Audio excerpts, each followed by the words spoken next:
그 처음 뵌 분들 앞에서 그 워밍업 하신 거 어떠셨나요? 네, 모두 다 낯선과 두려움이 있습니다.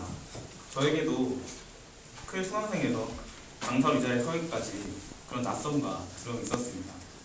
하지만 제가 이 자리에 이렇게 설 수 있었던 것은 노력하면 할 수 있다는 그런 긍정적인 힘 덕분이었습니다. 여러분, 불가능한 일을 가능하게 하시고 싶으신가요? 네. 네, 감사합니다. 긍정적인 면을 강화합시다. 여러분, 의족 스프린터라고 알려진 오스카 피스토리우스라는 장애인 육상 선수가 있습니다. 잠시만요. 네, 다음 화면. 네, 잠깐만요. 해서요. 네. 아, 이거 전 그림. 네.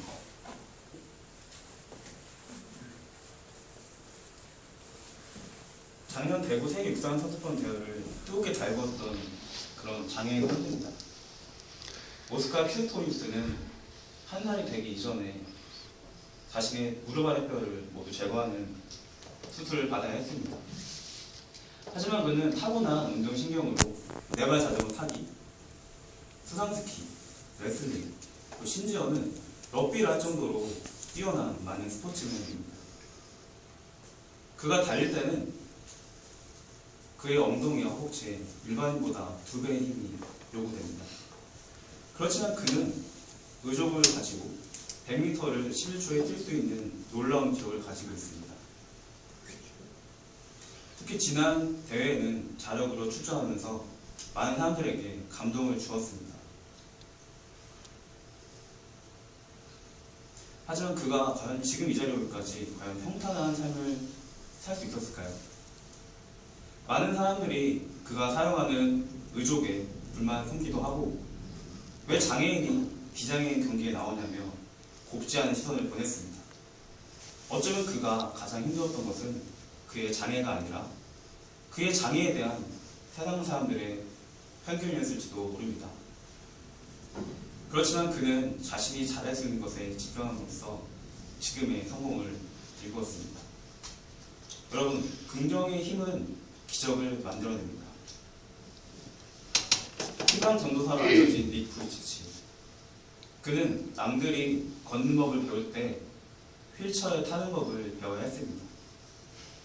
많은 이들이 자신과는 다른 모습을 가졌기 때문에 다른 사람들이 희망을 배울 때 절망을 먼저 배웠습니다. 그렇지만 그의 부모님은 그를 다른 아이들과 차별없이 대했습니다. 그리고 그는 자신을 가여이 여기지 않았고 사람들은 그를 존중하게 되었습니다.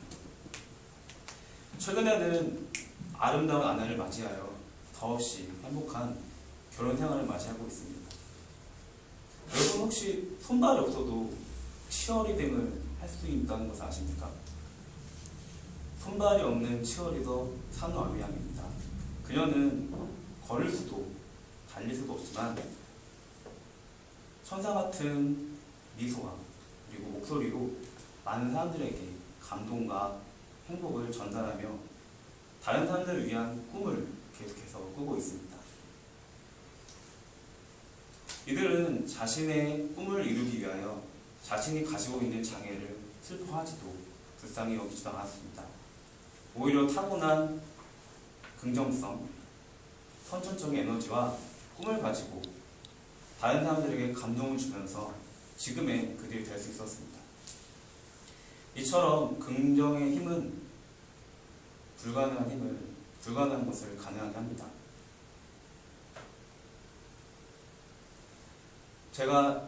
저에게 있어서 저에게 있어서 큰 리더십은 인생 최고의 전환점이라고 생각이 됩니다. 제가 작년 4월 이 자리에 처음 왔을 때 이렇게 많은 사람들 앞에서 클리어를 이렇게 천천히 떨지 않고 할 수 있을 것이라고는 상상조차 할 수 없었습니다. 4월부터 처음 교육을 받으면서 매주 수요일마다 긍정의 기운과 열정의 기운 그리고 재미있는 강의를 들으면서 정말 하루하루 성장하는 그런 재미가 있었습니다.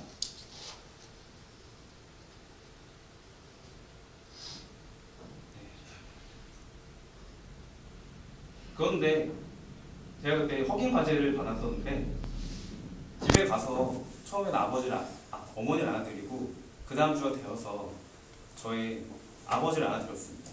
그리고 그 다음 주에는 저희 할아버지도 안아드렸는데 저는 저희 형을 쉽게 안을 수가 없었습니다.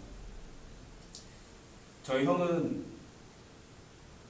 학교를 그만두고 방황하면서 돈과 시간을 낭비하는 그런 문제아로서 살고 있었습니다. 어릴 때 유달리 총명했던 저희 형은 인기도 많고 또한 굉장히 똑똑해서 못하는 일이 없었습니다. 하지만 고등학교 때 친구들을 잘 만나고 그리고 자신이 원하는 학교에 가지 못하면서부터 서서히 망가지기 시작하였습니다. 평일에는 밤늦게 들어오고 주말에는 한참을 자다가 저녁 때는 없어지고 마치 가족과도 아닌 것 같이 그런 시간이 매우 길어졌습니다. 저희 부모님의 모든 걱정이 형에게 가 있었습니다. 저는 그런 형을 이해할 수 없었고 형이 변하기를 원했지만 저는 형을 위하여 아무것도 할 줄을 몰랐고 하지를 못했습니다. 심지어는 형을 미워하고 싫어하는 마음을 가지고 말았습니다. 그래서 허깅 과제를 받고 시간이 지났지만 제가 다음 교육을 받게 되면은 그때는 형을 안을 수 있을 것이라는 생각을 하였습니다. 그런데 형은 그 시간을 기다려주지 않았습니다. 작년 5월 13일에 한창 일을 하고 있던 저에게 전화가 왔습니다. 어머니께서 찬수야, 내 형이 집을 나갔다. 그런데 모든 회사의 돈을 모두 가져와갔구나. 형은 어머니 회사에서 경리로 일을 하고 있었는데 월말이 다가오기 전 직원들을 위한 급여, 관리비들 모아둔 계좌에서 모든 돈을 가지고 하루 반 만에 증발하고 말았습니다. 연락처가 모두 사라지고 도저히 찾을 수 있는 방법이 없었습니다. 심지어는 신고를 할 수도 없었고 형이 4번째 가출한 일이었습니다. 그리고 가장 충격적이었던 것이 돈이야 다시 벌면 되지만 믿었던 가족을 잃었다는 슬픔이 정말 충격적이었습니다. 저희 어머니께서는 형이 어디 끌려간 것은 아닐까, 어디 나쁜 곳에 있는 것은 아닐까 걱정하셨고 밤마다 문소리가 들려도 현수가 아닐까, 뉴스에 나와 있는 범죄자들의 모습만 보더라도 혹시 저 아이가 내 아이에 넣어서 차라리 생사를 확인했으면 좋겠다고 하셨습니다. 그런 부모님의 곁에서 저는 아무것도 할 수 없었고 정말 답답했습니다. 제가 그때 작년에 교육 받고 있었을 때 형에게 다가갔다면, 형을 안 할 수 있었더라면 어쩌면 형이 마음을 돌릴 수 있지 않았을까. 제가 망설이고 있을 때 저희 형도 역시 망설이고 있었고 누군가 자신을 잡아주기를 기다렸던 것 같습니다. 그렇게 작년 한 해가 어두웠던 시간이 지나면서 올해는 좀 나아질 거라 생각을 했는데 올해 초에는 90살이신 저희 할아버지께서 뒤로 넘어지시고 말았습니다. 그래서 목표를 다시셨는데 이제는 못 일어나실 것 같습니다. 중환자실에 계신데 3번의 수술 끝에 의식을 잃으시기 전 마지막으로 저희 형을 찾으셨습니다. 그렇게 집안에 어머니 사업도 힘들어서 모든 돈을 잃어버리고 또 형 일도 그렇고 할아버지까지 그렇게 되시면서 정말 웃고 싶지만 이 자리에 서서는 웃고 있지만 웃을 수 없는 시간들이 계속 길어졌고 그런 시간들이 끝나지 않을 것 같았습니다. 저에게는 꿈이 있습니다. 전 제가 다니는 회사에서 사장이 되고요. 그리고 언젠가는 이 좋은 큰 교육을 청소년들에게 할 수 있도록 학교를 짓는 것이 꿈입니다. 근데 저는 이 자리에 서기까지 저를 믿어주셨고 응원해주신 분들 덕분에 포기하지 않고 계속 긍정적인 꿈을 꿀 수 있었습니다. 어둠을 탓하기보다는 한 자루의 촛불을 켜자는 그 말이 저를 정말 살렸습니다. 긍정적인 생각과 긍정적인 마음이 긍정적인 삶을 살면서 드디어 형에게서 처음으로 연락이 왔습니다.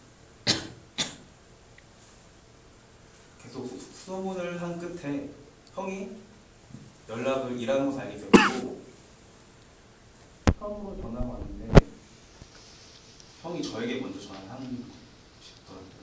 부모님 하지 못하고 얼마나 저희 형이 저한테 계속 미안하다고 하였는데 저는 계속 고마웠습니다. 형이 전화를 한다는 것이 이 사람에게 얼마나 힘든 일이고 또한 동생한테 그 자존심을 다 버렸던 것까지 우리 형과 저는 아직도 예전 그대로입니다. 예전 그대로 상태이지만 제가 오랜 시간을 저도 힘들었지만 계속 새로운 생각, 긍정적인 생각을 하고 형을 믿고 기다렸던 만큼 정말 언젠가 이 자리에서 제가 형을 위해서 형과 함께 이야기를 하고 지금 이 순간을 추억할 수 있는 때가 올 거라는 믿음으로 있었습니다. 왜냐면 저희가 할 수 있었지만 저희 형 울면서도 반드시 이 자리로 오게 만들 것입니다. 여러분, 긍정의 힘은 모든 것을 감당할 수 있는 힘이 있습니다. 긍정적인 면을 강화합시다. 감사합니다.